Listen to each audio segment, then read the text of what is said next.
जय श्री कृष्णा। जय सिया राम जी। सभी के लिए जय माता दी। सभी देशवासियों के लिए माँ भगवती की तरफ से ढेर सारी शुभकामनाएं। देखो, बड़े ही हर्ष उल्लास और प्रेम के साथ में हम सब सनातनी हिंदू जानते हैं कि आज हमारा आपका सभी का हिंदू नया संवत नववर्ष है। तो इस नववर्ष की भी ढेर सारी शुभकामनाएं सभी के लिए। जनवरी में जो आज नववर्ष मनाने की बहुत बड़ी एक रिवाज बन चुकी है, तो वो हमारा नववर्ष नहीं है, वो तो अंग्रेजों का था।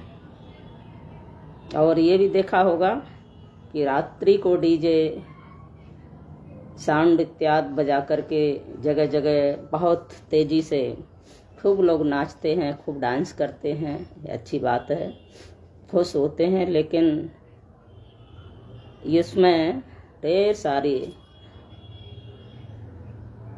ऐसे भी काम होते हैं कि कोई भी मंच लगा होता है तो बिना दारू के नहीं चलता है, सब कुछ खाया पिया जाता है। लेकिन हमारे सनातनियों के नववर्ष में ऐसा कुछ नहीं होता है। इसलिए बड़े खुशी से, बड़े उल्लास से, बड़े प्रेम से आप सब लोग मनाइए। ये नया नया सब कुछ है। ऐसा लगता है कि नई नई प्रकृति, लता पता वृक्ष हरे भरे हो गए हैं। हमारी खेतों में हरियाली छाई होती है, चारों तरफ उमंग खुशहाली होती है। पशु पक्षी जीव जंतु बड़े प्रसन्न होते हैं। सबके जीवन में, घरों में मेहनत करके हमारे सभी किसान भाई एक नया अन्न करके अंदर ले करके आते हैं। और बहुत सारे ऐसे कारण हैं। ये नव हिंदू वर्ष क्यों मनाया जाता है कि इसी दिन जगत पिता चतुरानंद ब्रह्मा जी जो हैं, उन्होंने सृष्टि की रचना की थी। इसलिए ये नववर्ष मनाया जाता है। ब्रह्मा जी ने आज के दिन, इसी दिन सृष्टि की रचना की थी। और हमारा वैदिक पद्धति से ये उत्सव मनाया जाता है। तो खूब स्नान ध्यान करके, घर मंदिर गृहस्थी की सफाई करके, द्वार दरवाजे खूब अच्छे से सजाओ, रंगोली बनाओ, दीपक जलाओ और खूब पूजा पाठ करो, भजन करो, चिंतन करो, अच्छा सोचो। अच्छा सोचेंगे, अच्छा बोलेंगे, अच्छा करेंगे तो वैसी ही एनर्जी हमें प्राप्त होगी सदा के लिए। हम करते धरते तो बहुत कम है, लेकिन कहते ज़्यादा हैं। लेकिन जो चीज़ हम समझ पा रहे हैं, सुनते चले आ रहे हैं, सुन रहे हैं, उसे जीवन में उतारो, आचरण में उतारो, तब वह फलवती होती है, दो पल्लवित होती है। इसलिए सब कुछ नया ही नया, सब कुछ हरा भरा, सब कुछ प्रकृति माता की गोदी में नया नया। और विज्ञान की पद्धति से यदि देखा जाए तो गर्मियों में इस समय नवरात्रि के बाद बहुत सारी बीमारियां मनुष्य के जीवन को जकड़ लेती हैं। तो बड़ा स्वच्छ होकर के, स्वस्थ होकर के, पवित्र होकर के, मन प्रसन्न होकर के आज के दिन कम से कम स्वास्थ्य के लिए, जीवन के लिए एक गुड़ की डेली के साथ में नीम के पत्तों को औषधि के रूप में ग्रहण करना चाहिए, ताकि ये औषधि जीवन में बहुत बड़ा लाभ देती है। और जो गर्मियों के सीजन में बहुत सारी बीमारियां शरीर को जकड़ लेती हैं, उसमें कई हद तक लाभ मिलता है। और इतना ही नहीं, हमारे घरों में, परिवार में, रिश्तों में आज मधुरता आनी चाहिए। ऐसा भाव रखो, किसी के प्रति ईर्ष्या नहीं, द्वेष नहीं, प्रेम। इसलिए तो हम आज वार्तालाप करना तो बंद हो गए हैं इस इंटरनेट की दुनिया में।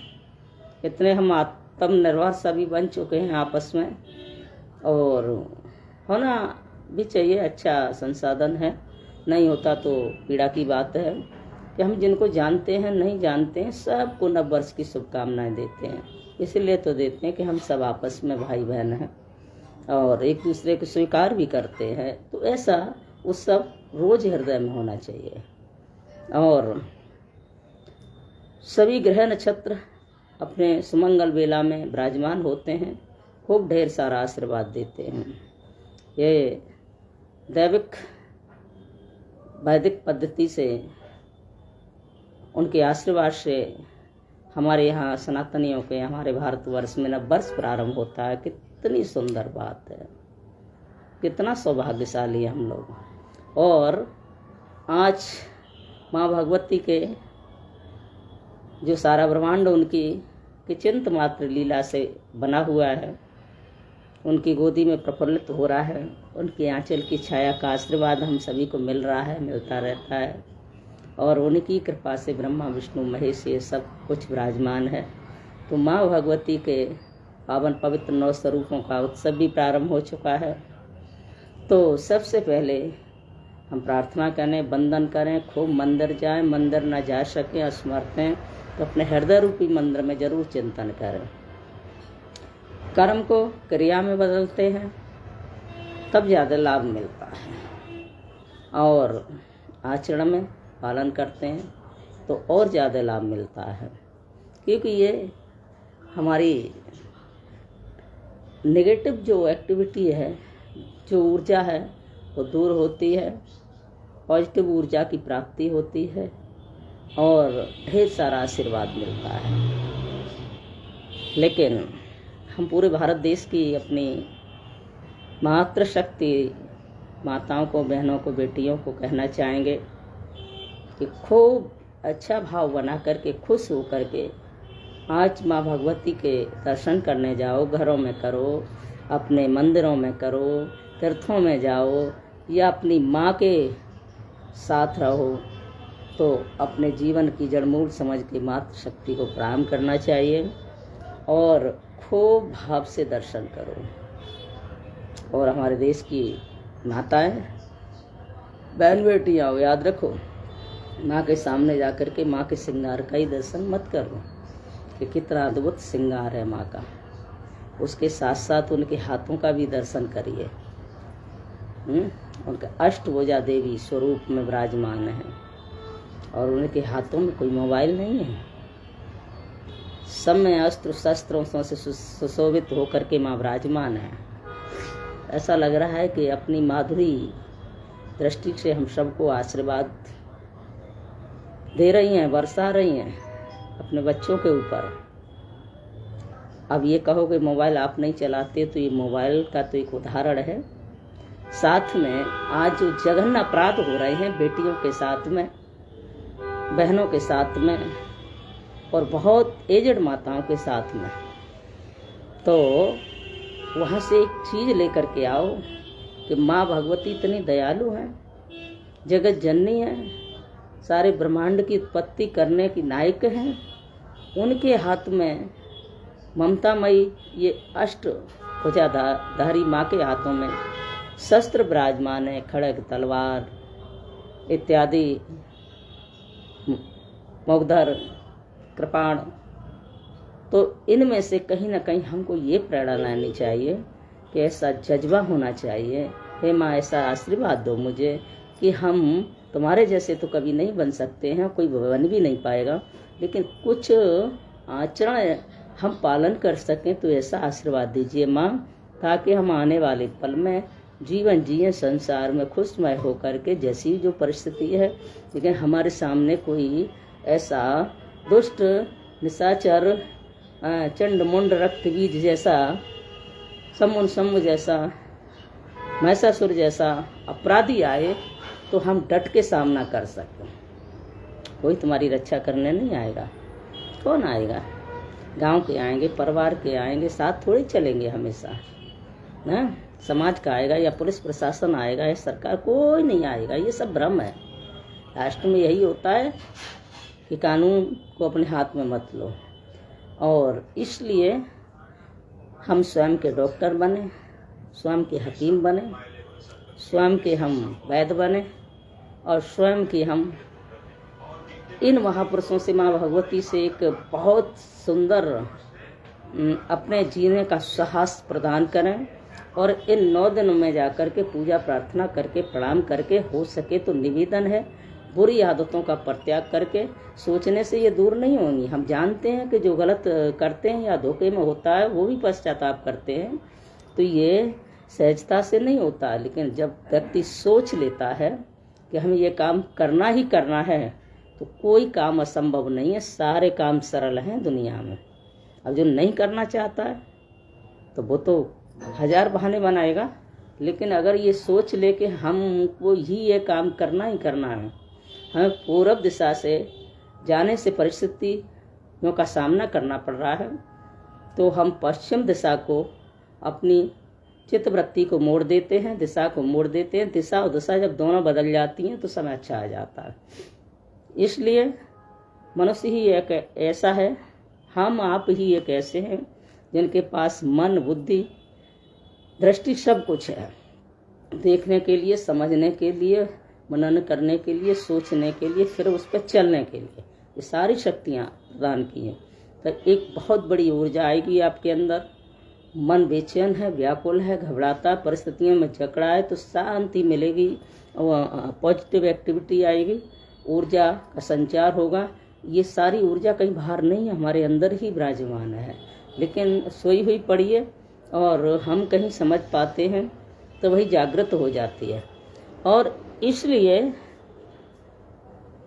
हमें सोचना चाहिए, समझना चाहिए और इन 9 दिनों में नवरात्रि माँ भगवती के चरणों में यही प्रार्थना करना चाहिए कि हे माँ भगवती, हम तुम्हारे जैसा तो नहीं बन सकते, लेकिन मुझे ऐसा आशीर्वाद दो ताकि हम काली बने, चंडी बने, दुर्गा बने, और ये सब हमें सोचने की, महसूस करने की पावर दीजिए, ताकि हम अपनी बुरी रीतियों से लड़ सकें और अपने सामने वाले अधम अत्याचारियों से हम सामना कर सकें।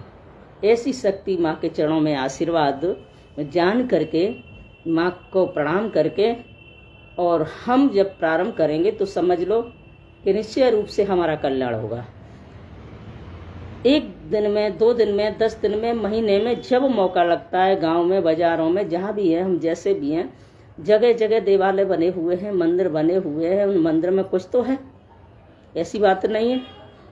संसार रूपी इस पहाड़ में जीवन रूपी एक पहाड़ का टुकड़ा है। जब तक इसमें बुराई और भलाइयों के हथौड़े नहीं पड़ेंगे कारीगरों के, तब तक हम मूर्ति नहीं बन सकते हैं। तो ऐसा कभी नहीं सोचना चाहिए हमारे बारे में कौन क्या कहता है, कौन नहीं कहता है। अच्छा काम जो लोग करते हैं तो प्रथम ये है उसका परिचय है कि उसकी बुराई भी होती है, भलाई भी होती है। उनको नज़रअंदाज करते हुए हमें यहीं रहना है, यहीं जीना है। अगर कोई तुम्हारे ऊपर पत्थर फेंके, तुम फूल फेंक के नमन कर लो और सामने वाले का अपने आप क्रोध शांत हो जाएगा। और 1 बार कहेगा, 2 बार कहेगा, 10 दिन कहेगा, रोज हालांकि उससे बंद होना ही पड़ेगा। तो इसलिए इस पर ध्यान न दे करके अच्छे काम करो, अच्छा भाव रखो, बड़ों के प्रति माता पिता का भाव, भाई बंधुओं का भाव, समानता मित्र इष्ट दोस्तों का भाव, और छोटे बच्चों के भाव में देखो छोटों को। ऐसी जब हमारी दृष्टिकोण का भाव बन जाता है तो कोई इस संसार में आज भी गलत नहीं है, आज भी बुरा नहीं है।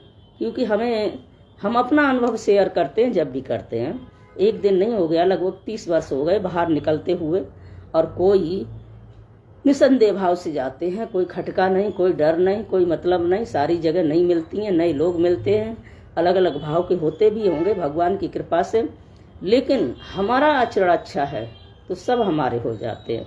इसलिए तुम्हें यहीं रहना है, समाज में रहना है, रिश्ते नाते मानने हैं, समाज को मानना, परिवार को मानना, सबसे प्रेम से रहो। लेकिन अपने जीवन का तरीका बदलिए। गलत अगर कुछ हमारे अंदर है जिससे कई परिवार को, रिश्ते नाते संबंधियों को चोट पहुंच रही है, हानि हो रही है और कुछ हो रहा है, आज जो उल्टा सीधा चल रहा है, इनसे बचने के लिए हमें अपनी दिशा और बदलनी पड़ेगी। दिशा और दशा दोनों बदलनी पड़ेंगी, तभी तो इस माँ भगवती के 9 स्वरूपों का उत्सव प्रारंभ हो गया है।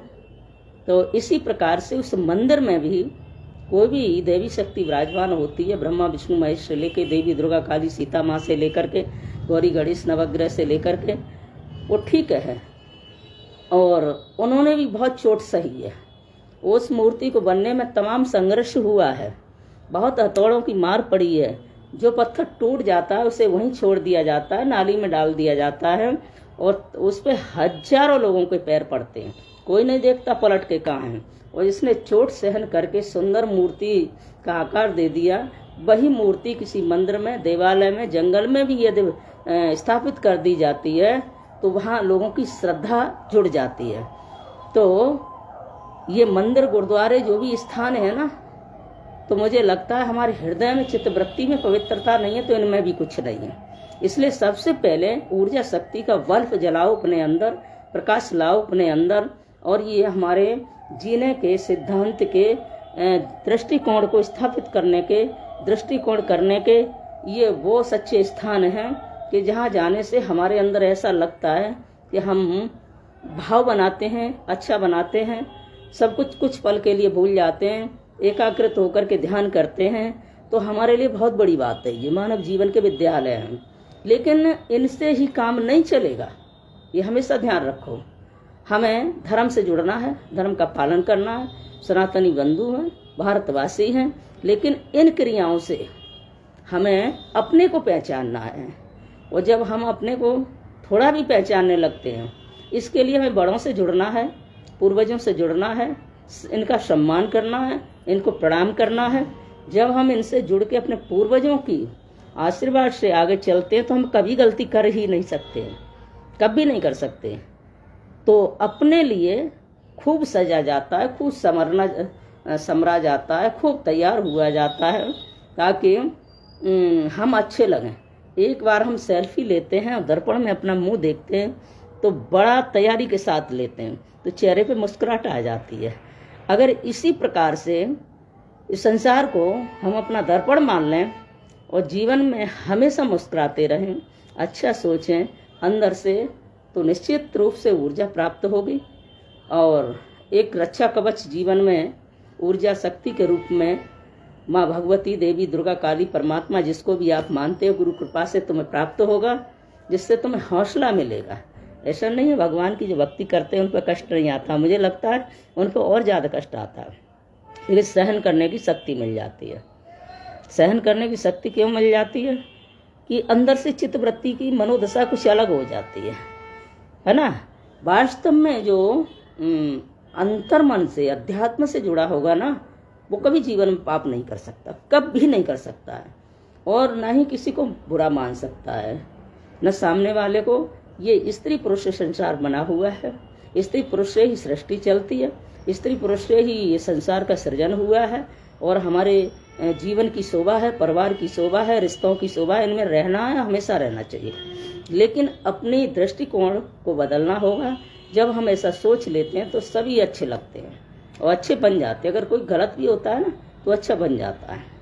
तो इसीलिए मेरा सभी से निवेदन है कि आज हमारे बहन बेटियों पर अपराध हो भी रहे हैं और अपराध कर भी रही हैं, और वो विशेष करके ऐसा भाव रखें कि हमें फूल, धूप, दीप, नैवेद्य, फल इत्यादि दीपक चढ़ाने से, लौंग इलायची नारियल चढ़ाने से कुछ नहीं होगा। घर के माता पिता बुजुर्ग रो रहे हैं, खून के आंसू बह रहे हैं, और हम मंदिर में जाके लोटे चढ़ा रहे हैं, इससे कुछ होने वाला नहीं। इसलिए सबसे पहले खुद को समझो, खुद को तैयार करो, खुद को पॉजिटिव करो, गलत एनर्जी को दूर करो। उसके बाद में आप हृदय रूपी मंदिर से कनेक्ट होकर के फिर चलिए आगे की यात्रा करिए, गुरु को, बड़ों को आदर करते हुए। और आगे की यात्रा में आप मंदिर जाइए, गुरुद्वारे जाइए, घर के मंदिर में जहाँ भी हो अपने काम पर फोकस करते हुए, तब देखिए कितना आनंद आता है, कितना अच्छा लगता है। और वही ऊर्जा धीरे धीरे, जैसे किसी बंजर खेती में भी हम बीज डालते हैं ना, तो वो धीरे धीरे अंकुरित होता है, पौधा बनता है, उसे कि हम सिंचाई गुड़ाई निराई करते हैं, फिर खाद लगाते हैं, फिर बड़ा होने लगता है और लाखों की संख्या में फल फूल समय आने पर देता है। तो ये एक दिन में तो होना नहीं है, क्योंकि हमारे चित्तवृत्ति पर कई वर्षों की, कई जन्मों की, कई लंबे समय की जो अज्ञान का, जो क्रोध का, जो काम का, जो अनेकों प्रकार की वासनाओं का जो पर्दा जम चुका है, उसे हटने में थोड़ा वक्त लगता है। लेकिन जरूर ऐसा नहीं है कि जरूर प्रकाश को जलाने से, बल्ब को जलाने से, दीपक को जलाने से निश्चित रूप से अंधेरा छट जाता है, प्रकाश हो जाता है। तो इसी प्रकाश से गुरु वाणी हो, शास्त्रों की वाणी हो, बड़ों का आशीर्वाद हो, माता पिता का आशीर्वाद हो, देवताओं का आशीर्वाद हो, तो इनसे हमें ये सीख लेनी चाहिए और निश्चित रूप से हम इनके शरणागति बनेंगे, इनको सम्मान करेंगे, इनको प्रणाम करेंगे, तो निश्चित रूप से कल्याण होगा। और लोग कहते हैं हमें टाइम नहीं मंदिर जाने का, तुम्हारे पास तो कोई काम नहीं है, और ये बोलते हैं ना इनके पास कोई काम नहीं है, इसलिए हमारे पास बहुत समय है, बहुत काम है आगे पीछे, सुबह से लेके। अच्छी बात है, होना भी चाहिए। हम लोगों के पास, आप लोगों के पास, सभी के पास काम जरूरी है, क्योंकि फ्री रह करके माइंड शैतान का घर बन जाता है। हम आए इसलिए हैं, आए किस लिए है? काम करने। तो जरूरी नहीं है आप देव मंदिर में जाओ, जरूरी नहीं है आप तीर्थों में जाओ, जरूरी नहीं है घर में आप घंटा बजाओ, जरूरी नहीं है आप घर में आरती करो। ये प्रकृति ही हमारा परमात्मा है। सुंदर सुंदर वृक्ष, पौधा, लता पता, हरियाली जो देखते हैं ना, यहाँ सुबह कितनी सुंदर ऊर्जा मिलती है। तो यही हमारा परमात्मा है और प्रकृति से ही हमारा जीवन जुड़ा हुआ है। इसलिए सच्चाई यही है, बाकी माध्यम क्रिया हैं। तो प्रकृति, जिस प्रकृति के सानिध्य में हम जी रहे हैं, आप जी रहे हैं, उसे सुबह एक बार प्रणाम कर लो। उठने के बाद में सारे दिन खिलखिलाते रहोगे, काम करते चलो, नाम लेते चलो, पाप की वासनाओं से बचते चलो, कृष्ण गोविंद गोपाल गाते चलो। तो कोई भी शास्त्र, कोई भी पुराण, कोई भी संगति, कोई भी सिद्धांत ये नहीं कहता तुम रिश्ते नाते परिवार छोड़ दो। ये काम वो लोग करते हैं जो मूर्ख होते हैं, जिनको अनुभव नहीं होता है, जिन्होंने इस चीज़ को समझा ही नहीं है, जिनका सानिध्य अच्छा नहीं रहा है महापुरुषों का। जरूरी नहीं है, आप देखते हो सब समझदार हो कि स्वरूप को किसी को हम यार कोई चीज़ ये देता है कि हम भगवा वस्त्र पहनने के बाद ही, बाबा होने के बाद ही एक दूसरे को हम समझा सकते हैं, तो नथिंग है, ऐसा कुछ नहीं। मैं इस पर कभी विश्वास नहीं करती हूँ। बुरा लगता है लोगों को, मेरी सब बातों का बहुत लगता है, लेकिन मुझे कोई फर्क नहीं पड़ता कि वो चीज़ को हमने जिया है और जी रहे हैं। इसलिए तो हम यही कहेंगे कि वो एक पहचान है और अपन भी धारण करते हैं, अब भी किए हैं, आप देख रहे हैं, घर में भी करते हैं, बाहर भी करते हैं, इससे शांति मिलती है। ये अपना ये गहना बन चुका है, क्योंकि जीवन में, लाइफ में जब किसी कारणवश दूसरों की नहीं जानते, हम अपनी जानते हैं। 22 वर्षों से अकेले रह रहे हैं और वृंदावन में रहते हुए हमने बिहार जी के अलावा कोई चौखट नहीं देखी, किसी के दरवाजे नहीं गए आज तक, कोई मतलब नहीं। शादी संबंध रिसेप्शन से लेके, चाहे तो ये घमंड समझो, चाहे आदत समझो, बड़ी अजीब आदत है। मैं कहीं कभी नहीं जाती हूँ, मोबाइल से कभी किसी से कोई बात नहीं करती हूँ। 10 बजे के बाद सुबह मेरा मोबाइल खुलता है, अगर किसी का कॉल आएगा सबको मालूम है, और 6 बजे के बाद हाँ मैं ऑनलाइन हमेशा रहती हूँ। कभी कुछ देखना, कभी कुछ देखना, कभी जन्म पत्री, कभी ये है, कभी वो है, कभी अध्ययन है, कभी कुछ है। मोबाइल हमेशा रहेगा, क्योंकि भैया अकेले रहते हैं तो कहीं ना कहीं तो किसी को साथी बनाना ही पड़ेगा। प्रकृति का भी ये नियम है कि अकेला पौधा भी सूख जाता है और वो कहाँ तक अपना समय व्यतीत करेगा। तो मैंने अपने समय को सिस्टम के साथ बांध रखा है, और इसीलिए मन को जितना दौड़ाओगे ना उतना ही दौड़ेगा। मन को जितनी चीज़ें उसकी डिमांड पूरी करोगे ना वो उतना ही दौड़ेगा। इसलिए मन का दमन करो, बुद्धि से, विवेक से चलो। कभी अपराध नहीं हो सकता है। ऐसा नहीं है कि गलतियां नहीं होती, मनुष्य से बहुत गलतियां होती, बड़े बड़ों से होती हैं, अपन से भी होती हैं, लेकिन ऐसी गलती नहीं हो सकती है जिससे तुम्हारे साथियों का, परिवार का, दोस्तों का, मित्रों का, समाज का सर नीचा हो। ऐसी गलती, किसी की जान ले लें, किसी के पीछे हम अपने प्राण दे दें, ऐसी गलती नहीं हो सकती है। तो बस माँ भगवती से मेरी प्रार्थना है आज पूरे देशवासियों पर अपना ढेर सारा आशीर्वाद अपने स्वरूप में बरसाएं, और बरसा रही हैं। हम क्या तुच्छ वाणी से प्रार्थना कर सकते हैं, लेकिन जमीन पर जो देवियां रह रही हैं, भारत की बहनों, इस पवित्र देश में रहने वाली मेरी देवी दुर्गा काली बहनों, किसी देश में स्त्री को देवी नहीं कहा जाता। आपके नाम के पीछे, हमारे नाम के पीछे देवी लगाया जाता है, देवी जी लगाया जाता है। इसलिए देवी शब्द के नाम की गरिमा को बरकरार रखो, और इन्हीं भाव के साथ में, यानी नए संवत, नए नववर्ष की आपको ढेर सारी शुभकामनाएं। खूब हरे भरे उन्नति के साथ, खूब सुंदर नए वस्त्र, नया भाव, नई ऊर्जा, नया श्रृंगार, नया घर गृहस्थी को सजाना, संवरना, सफाई इत्यादि करना, नई प्रकृति, नई फसल, नया हरा भरा, खूब सुंदर सुंदर इसमें आज ग्रहों का आशीर्वाद, दैवी शक्तियों का आशीर्वाद, ब्रह्मा जी ने आज के दिन ही हम सबको सृष्टि पर प्रकट किया है। इसलिए हमारे देशवासियों को उन सभी की तरफ से ढेर सारा आशीर्वाद मिलता है, और ये वैदिक पद्धति से, विज्ञान की पद्धति से, ग्रहों की कृपा से हम सबको ये समझना चाहिए, और इन चीज़ों को थोड़ा भी हमने समझ लिया ना, तो हम हमेशा चमकते रहेंगे, अंदर से बाहर से भी। तो मेरा आप सभी से यही निवेदन है, विशेष करके तो हम देवी माँ का पर्व है, तो उन माताओं से ही प्रार्थना करेंगे कि माँ का दर्शन करने से पहले, अपनी माँ का दर्शन करने से पहले अपने जीवन में उनके रूप का, श्रृंगार का, छवि का दर्शन करके आशीर्वाद तो लो, लेकिन साथ में ये भी देखो कि उनके हाथों में क्या है। अष्टभुजा देवी दुर्गा माँ काली भगवती, और वही आशीर्वाद लेकर के ऐसा महसूस करो अपने मन में, उन आयुधों को, उन शस्त्रों को प्रणाम करते हुए कि काश हमारी माँ जब ऐसा कर सकती हैं, बड़े से बड़े दुष्टों का सामना करके हम सबकी रक्षा की, क्या हम अपने परिवार की रक्षा नहीं कर सकते? तो निश्चित रूप से तुम्हारे अंदर अब गुणों का प्रत्याग होगा, सच्चाई की संगति होगी। और जो मीडिया पे हा धूप पड़ी है ना, उन्होंने निकाल दिया, उन्होंने बिठाल दिया, वो अरे करिया, वो करिया, ये सब पागलपन की भावनाएं मिट जाएंगी।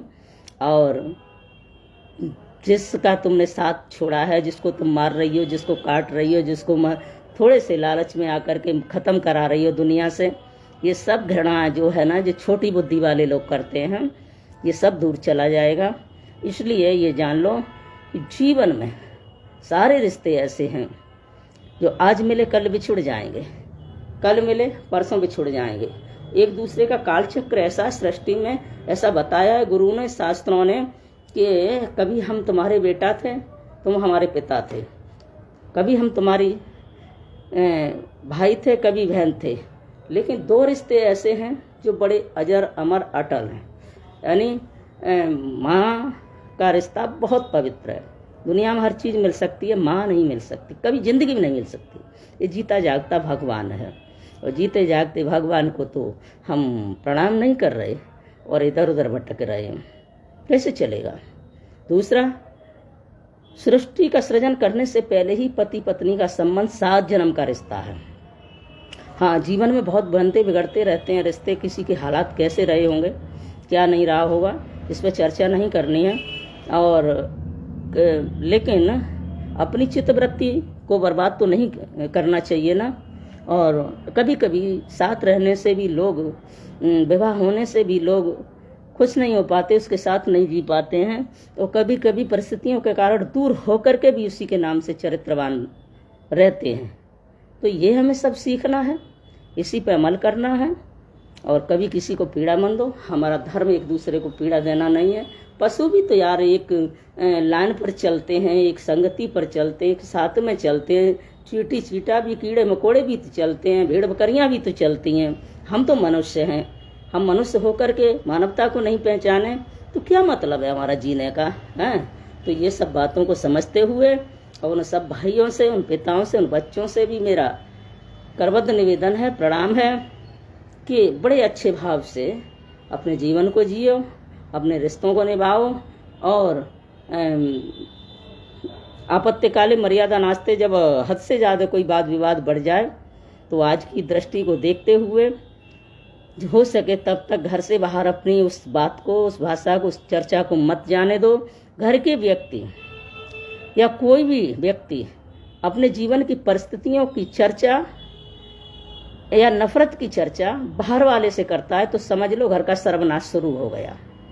इसलिए बड़े से बड़ी परिस्थितियां आ जाएं जीवन में, बड़े से बड़ी विपत्ति आ जाए जीवन में, उसका चिंतन, उसका मार्गदर्शन खोजो, समझो, बड़ों से आशीर्वाद लो, माता पिता का सम्मान करो, बुजुर्गों का सम्मान करो और इसी के साथ कभी किसी को जीवन में किसी के ऊपर अत्याचार नहीं करना चाहिए, कभी जीवन में, क्योंकि हमारा कोई अधिकार नहीं है किसी की हत्या करने का। जो हम जीवन नहीं दे सकते तो हत्या करने का क्या अधिकार है, कोई नहीं। तो इसीलिए हंसी मजाक अपनी जगह है। अगर हमें आपको ये लगता है ना कि जीवन में हमारे बहुत संकट गहरे हो चुके हैं तो घुटने से अच्छा है, मरने से अच्छा है कि ये बाल्टी, ड्रम, कट्टे ये सब फेंकने की आवश्यकता नहीं है। जिसकी वजह से तुम्हारा पतन हो रहा है ना, तुम्हारा जीवन भटक रहा है ना, तुम्हारा कोई साथ नहीं दे रहा, हकीकत में तुम अच्छे हो या गलत हो वो तुम जानो, तो निश्चित रूप से जहाँ तक बने तहाँ तक बनाओ, नहीं तो उस व्यक्ति को अपने हृदय से, अपने रास्ते से ही निकाल के फेंक दो, तो कम से कम जीवन बचने रास्ता तो बच जाएगा। एक छूटता है, 1000 मिलते हैं। अब ये नहीं कह रहे कि छोड़ दो, यानी दुष्ट की संगति कतई अच्छी नहीं है, कैसी भी अच्छी नहीं है। अच्छे लोगों का साथ करो और इसी के साथ फिर से नए संवत की, नए साल की, नव वर्ष की, हिंदू सनातन धर्म के नव वर्ष की ढेर सारी शुभकामनाएं सभी देशवासियों को। आप स्वस्थ रहो, मस्त रहो, त्रस्त मत रहो, अपने अपने काम में व्यस्त रहो। हाँ, आज एक गुड़ की डेली और नीम के पत्ते जरूर चबा लेना, चाहे धो ही लो, लेकिन औषधि समझ के, नई प्रकृति की औषधि और वरदान समझ के जरूर खाना, ताकि इन 6 महीनों में कोई परेशानी जीवन में ना आए, कम से कम हो। और ये आशीर्वाद है बुजुर्गों का बहुत बड़ा, और आशीर्वाद कभी निरर्थक नहीं जाता है। इसलिए इस चीज़ को मन में रखते हुए कुछ नया करो, नया सोचो, अच्छा सोचो, गलत को विदा करो। आज ढेर सारी शुभकामनाएं और आप सभी से चलते चलते जय श्री कृष्णा, जय श्री राम जी, जय माता दी।